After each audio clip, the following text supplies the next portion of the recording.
I just need to check your microphone. For sure, yeah. Can you just give me your first and last names and the spelling, please? Okay. Oliver Bussler, Oliver Bussler. And how long have you guys been married? About to be married 7 years. Okay. Yeah. But you've known each other longer than that, right? Yeah, we've, as Glenys likes to remind me, I think we've known each other over a dozen years anyway. Okay. So what did you think when she came home one day? Or how did she tell you that she wanted to go to Afghanistan? That is a good question. Yeah, if we had been dealing at home with Afghanistan because of Glenys's job here, and she had been talking for a while, for a number of years, about potentially going on a tour. Alexandra, our daughter, was getting older, so we felt that Glenys being away from home wasn't going to have such a big impact anymore.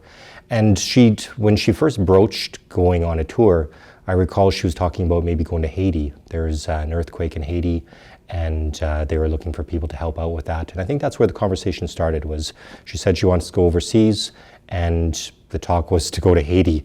And then somehow, somewhere along the way, that changed to Afghanistan, which to me had, certainly having lived with Afghanistan here in Calgary for a number of years, it certainly had different implications.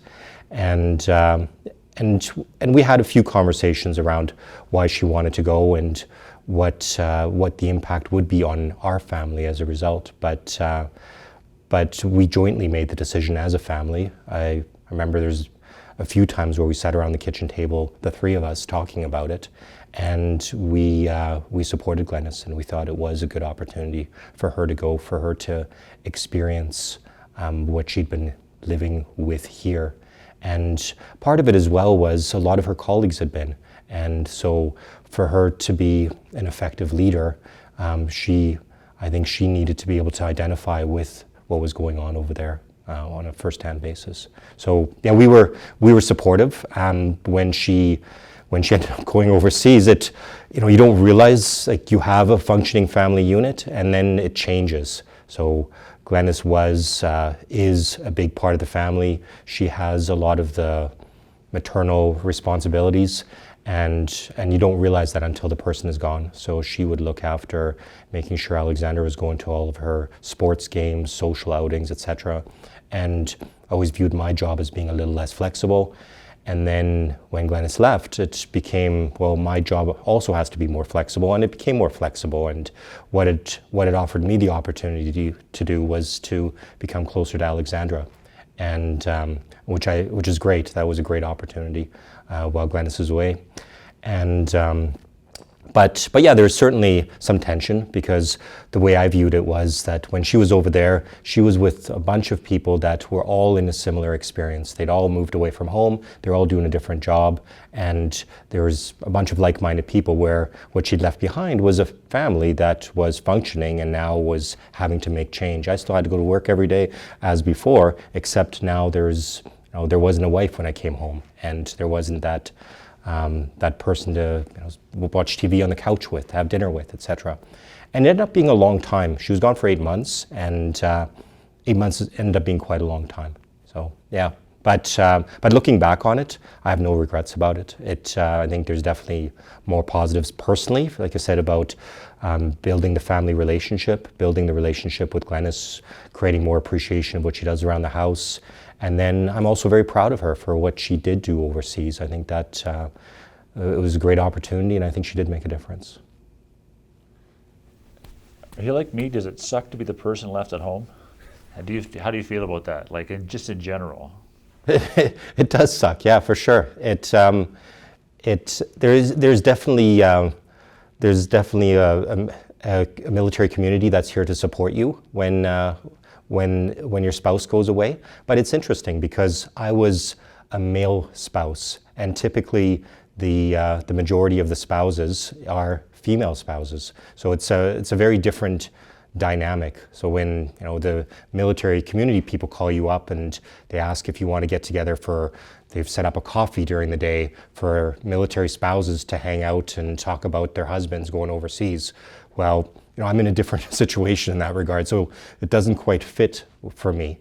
But I I did my undergraduate degree with the military, so I have some military experience, and as a result, I had a better understanding of how the military operates, how it works, what command structures were like, and so that I think that set me up better for her going overseas and understanding what the implications were, knowing that she was in a safe environment and yeah, that she was looked after over there. I think that gave me comfort. But yeah, in terms of being the spouse left at home, there's a lot of responsibilities that you pick up when your spouse goes away, for sure. Yeah.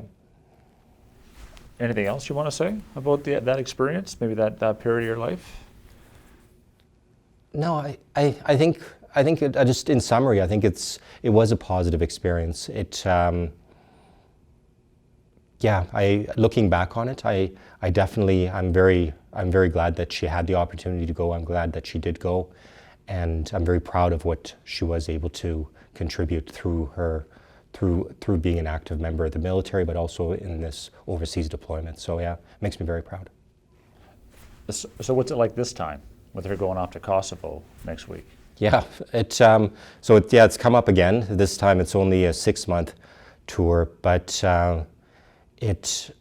we're at a phase in our life where we're thinking about retirement, and we know we're going to spend a whole lot more time together here right away. So this next 6 months, I think, will go by very, very quickly. And I also take solace in the fact that it's going to be a much safer environment. I've read up on Kosovo. I've read up on the Kosovo conflict. So I've educated myself to better understand what her environment is going to be like over there. And it seems, I guess you never know what can happen, but it seems a lot safer than what I know of Afghanistan. So I think that makes me happy, and it's a good way for her to end her military career as well, to make one final contribution with an overseas tour. So I think that's, again, a good opportunity for her. Just last question: is your daughter still at home? She is. So how does she view this tour, maybe compared to the last one? Because kids can change a lot in a year. Yeah, for sure. So the last one, literally, it was like water off a duck's back. She was at a phase in her life where she was very focused. She was a young teenager. She was very focused on doing her own things. She was growing up. She was maturing. Where now Alexandra's, she started college, and again, she's focused on her career. She's going to be going away this summer for a student internship, so she would have been away anyway, and away from the home. So I think the impact will be a lot less.